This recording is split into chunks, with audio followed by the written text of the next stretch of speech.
অঙ্কটা, কিছু বুঝতে অসুবিধা হলে বলবে। প্রথমে এই যে সিচুয়েশনটা রয়েছে, ওই স্মল এম যে বলটা উড়ে উড়ে আসছে, সেটার আগে দুটো সাইড স্টেবল, তাই তো? দুদিকে ওয়েট সমান, দুদিকে, সেই জন্য কোনো অ্যাক্সিলারেশন, কোনো ভেলোসিটি সেই সময় ছিল না, কারেক্ট? এবারে ওই বলটা উড়ে উড়ে আসছে, এসে স্মল এম প্যানটার উপরে ধাক্কা খাচ্ছে। কলিশনের ক্ষেত্রে আমরা কোন সময় ইন্টারেস্টেড? কলিশন হবার জাস্ট আগের মুহূর্ত, জাস্ট পরের মুহূর্ত। মানে কত হাইট থেকে আসছে, কত ভেলোসিটি নিয়ে এসে পড়ছে, এর মধ্যে কত ভেলোসিটি নিয়ে পড়ছে সেইটা আমার কাছে ইম্পর্টেন্ট। এখানে সেটা বলে দিয়েছে যে ভি স্পিডে এসে পড়ছে প্যানটার উপর, তাই তো? আমরা একটা একটা অবজেক্ট করে তাদের ইম্পালস মোমেন্টাম ইকুয়েশন গুলো লিখবো। এবার ইম্পালস মোমেন্টাম লিখতে গেলে আমাকে, ধরে নিচ্ছি আমি, এই কলিশনটা হচ্ছে একটা ছোট টাইম ডেল্টা টির জন্য। কয়েকটা অ্যাজাম্পশন ধরি। Number one, after collision ball and pan, এদের ভেলোসিটি নিচের দিকে, আর ধরে নাও তার ভেলোসিটি হচ্ছে ভিএফ। ঠিক আছে, ধরতেই পারি এই ভিএফটাই বেসিক্যালি আমাকে বার করতে হবে। এদের দুজনের ভেলোসিটি যদি ভিএফ হয়, অবজেক্ট এম, তার ভেলোসিটি হবে ভিএফ উপরের দিকে। ঠিক? ক্লিয়ার?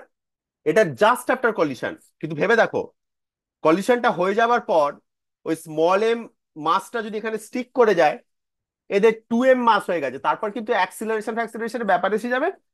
আস্তে আস্তে ওই ওই ভিএফ ভেলোসিটি কিন্তু ইমিডিয়েটলি চেঞ্জ হতে শুরু করবে, আরো বাড়তে থাকবে, আর স্মল এমটা উপর দিকে উঠতে থাকবে, তাই তো? কিন্তু সেইটা নিয়ে আমি ইন্টারেস্টেড নই। আমাকে এখানে বলেছে জাস্ট আফটার কলিশন কি ঘটনা ঘটছে, সেইটা নিয়ে ভাবতে বলেছে। প্রথমে আমি এই যে বলটা যেটা এসে ধাক্কা লাগলো, তার ইম্পালস মোমেন্টাম ইকুয়েশন আঁকি। তার ইম্পালস মোমেন্টাম ইকুয়েশন লিখতে গেলে আমাকে তার উপর কি কি ফোর্স কাজ করছে সেটা আমাকে আগে এঁকে নিতে হবে। ফ্রি বডি ডায়াগ্রাম নয়, কি কি ফোর্স। এর নিজের ফোর্স এমজি নিচের দিকে, একটা নর্মাল রিয়াকশন ফোর্স ওপরের দিকে, আর কিছু আছে। এই ফোর্স গুলোর জন্য ইম্পালস কত, বলটার জন্য প্রথমে করছি ইন্টিগ্রেশন, নিচের দিকে আমি চেঞ্জ ইন মোমেন্টাম বার করছি। ওকে, চেঞ্জ ইন মোমেন্টামটা আমি নিচের দিকে করছি, তাহলে নিচের দিকটা আমি পজিটিভ নিচ্ছি। নিচের দিকে যাচ্ছে এমজি মাইনাস এন, এই ফোর্সটা কাজ করেছে বলটার উপরে, ডিটি 0 থেকে Δt। এইটা হচ্ছে ইম্পালস, এইটা হচ্ছে ইম্পালস অন দা বল, এটা ইম্পালস। আর মোমেন্টাম, ইম্পালস মোমেন্টাম ইকুয়েশনে কি হয়, impulse is equal to change in momentum. আমরা কিন্তু অ্যাবসলিউট করছি উইথ রেসপেক্ট টু বাইরে থেকে যে দেখছে, কারণ এই ফোর্স গুলো সব বাইরে থেকে।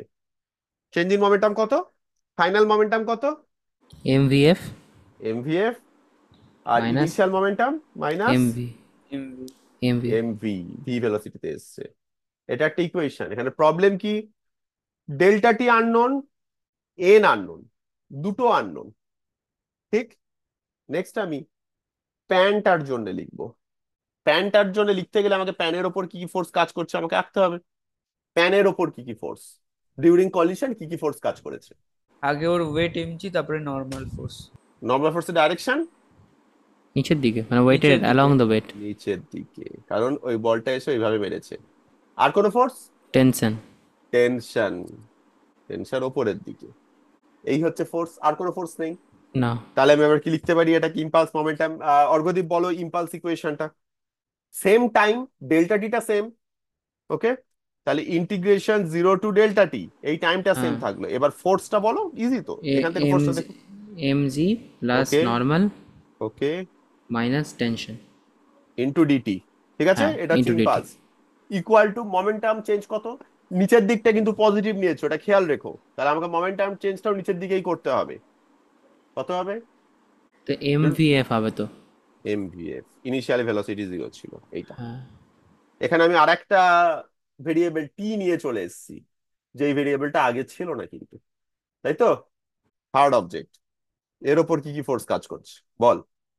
এর নিচের ওয়েটটা এমজি নিচের দিকে, ওকে, আর টেনশন উপরের দিকে। কারেক্ট। তাহলে এখান থেকে এবার ইম্পালস মোমেন্টাম ইকুয়েশনটা কি হবে? একদম বলতে থাক, আমি লিখতে থাকবো। হ্যাঁ, হুম, এটা হবে হচ্ছে টি মাইনাস এমজি। মানে টি মাইনাস এমজি মানে ওপর দিকটা পজিটিভ নিয়েছিস, তাই তো? হ্যাঁ, ওকে, টি মাইনাস এমজি। মানে এটা তো উল্টে যাবে। ঠিক আছে, যেটা খুশি নিতে পারি, ঠিক আছে, অসুবিধা নেই। টি মাইনাস এমজি ডিটি এটার ইন্টিগ্রেশন।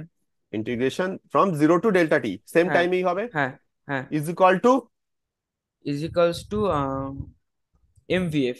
এমভিএফ। কারেক্ট। এবার এই তিনটে ইকুয়েশন ইউজ করে আমাকে বার করে আনতে হবে। লক্ষ্য করো, এই যে ইকুয়েশন গুলো আমাদের বেরিয়েছে, এগুলো কিন্তু এইচসি ভার্মার সঙ্গে সেম নয়। কিন্তু এইচসি ভার্মাও তো আনসার ঠিক বার করেছে, হুলিন আনসার নিশ্চয়ই বার করেনি। কেন?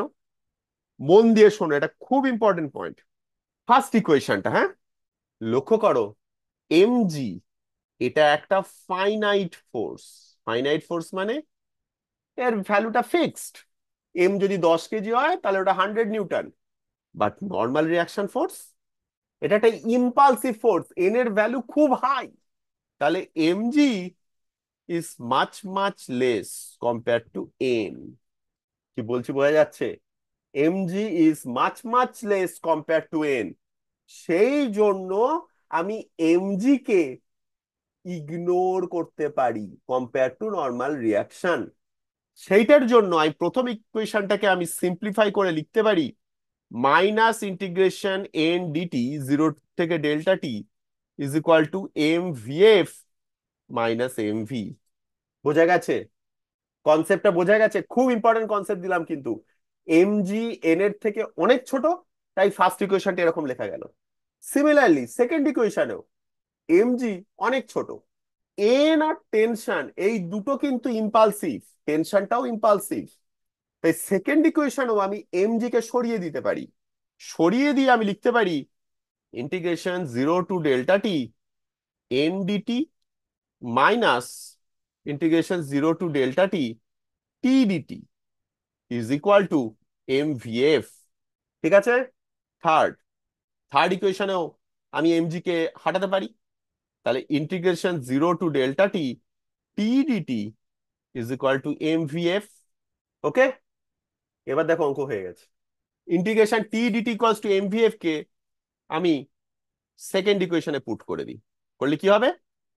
Integration zero to delta T N DT minus m VF is equal to M vf, মানে integration zero to delta T N dt is equal to twice M vf. এই রিলেশনটা এবার আমি ফার্স্ট ইকুয়েশনে পুট করে দেবো। ফার্স্ট ইকুয়েশনে put করলে কি পাবো? Minus twice M VF is equal to M VF minus M V. সেখান থেকে পাচ্ছি V F is equal to V by 3। কোথাও কোনো ডাউট আছে? ঠিক আছে।